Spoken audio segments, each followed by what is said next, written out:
Oi gente, tudo bom? Meu nome é Alexandre Soledade, sou pesquisador na área do autismo, sou mestre em saúde coletiva pela Universidade Federal de Mato Grosso. Minha linha de pesquisa é política, gestão e saúde, mas eu estudei muito o impacto do diagnóstico do DSM sobre a pessoa autista, seja ela em qual fase, mas principalmente na fase adulta. Ter ou não ter o diagnóstico gera um impacto, e aí foi nisso que eu estudei.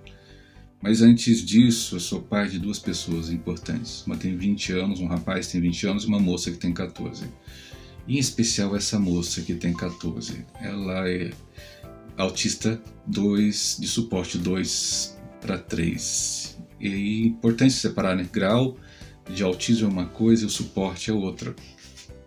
E no caso, pelo fato dela ser nível 2, grau 2 de autismo, no caso, ela não fala.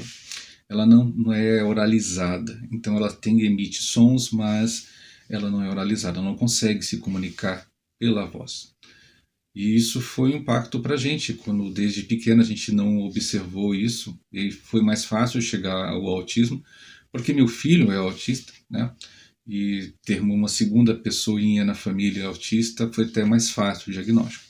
Só que o grau é mais nítido, e aí a não presença da voz, da fala e da comunicação pela fala, isso pode trazer uns transtornos para nós. E aí a gente procurou fono e outras terapias e tratamentos.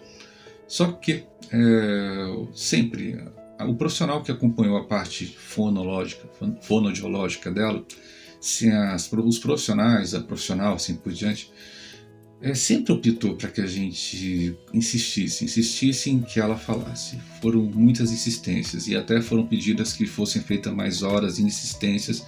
Tudo que foi pedido a gente tentou fazer. Mas chegou um determinado momento, a gente fez uma seguinte opção. Principalmente por causa das crises, né?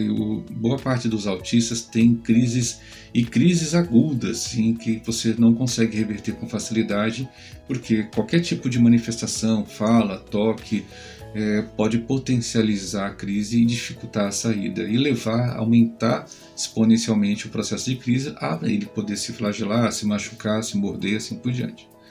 Então, para tentar tirar ela da crise com maior velocidade, eu tive uma ideia de ensinar códigos para que ela pudesse sair do período de crise.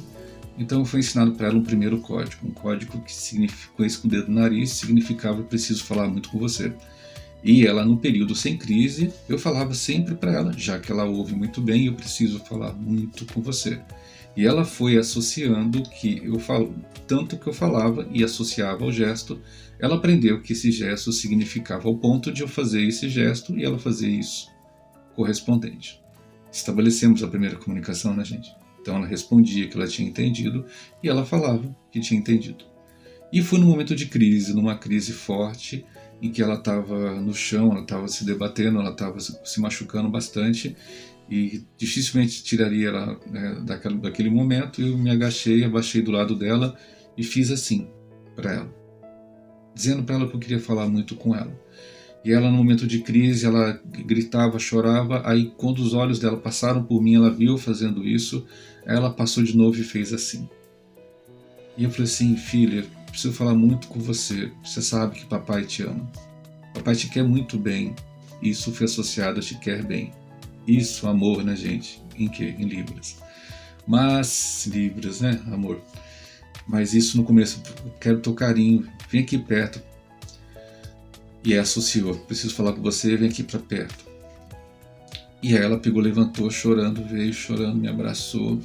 Filha, você sabe, papai te ama muito, tanto você está no coração do papai, e eu não gostei disso. Então foram associados aos poucos alguns tipos de gestos que tinham uma relação com alguma coisa em que eu colocava a emoção para que ela pudesse entender. Isso não foi muito bem aceito pela fonoaudióloga, pelo fonoaudiólogo, por aqueles que passaram pela vida da gente. Ninguém aceitou muito bem, dizendo que eu estava desistindo da fala, desistindo da comunicação, e que se eu insistisse em ensinar códigos, que mais para frente eu descobri que se chamaria comunicação aumentativa alternativa, ou alternativa aumentativa, ou CAA, Acabei descobrindo que Libras poderia ser utilizado, mas até aquele momento os fonoaudiólogos que trabalharam não queriam, porque diziam que eu ia perder a fala da minha filha, que minha filha não iria falar, e o medo convence, mas não me convenceu. E eu continuei insistindo.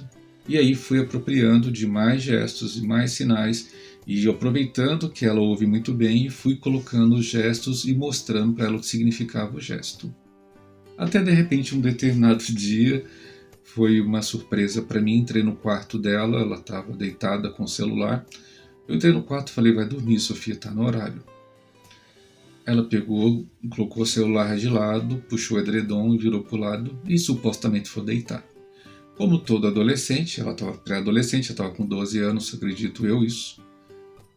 Hoje ela tem 14, né, gente? Então ela estava com 11 para 12 anos.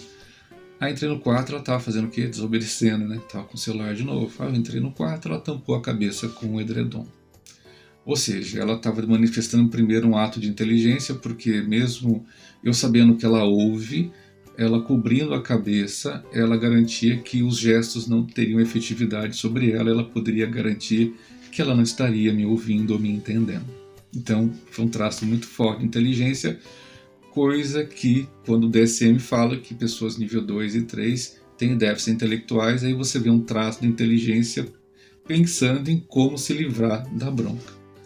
Mas vamos lá. E aí aconteceu uma coisa interessante. Aí ela cobriu a cabeça, aí eu falei assim, eu sei que você está me ouvindo, sua mala, né? Aí ela tirou o lençol da cabeça só para sair a mão. E aí ela fez assim para mim. Aí eu falei assim, eu sei que você está aí dentro, tira esse lençol que eu quero ver seu rosto. Aí ela, que significa oi, ou nesse caso, oi de novo. Aí eu falei, oi, você sabe que eu não gostei.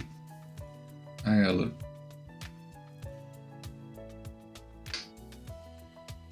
que significa me desculpe e boa noite. Ela guardou o celular e foi dormir.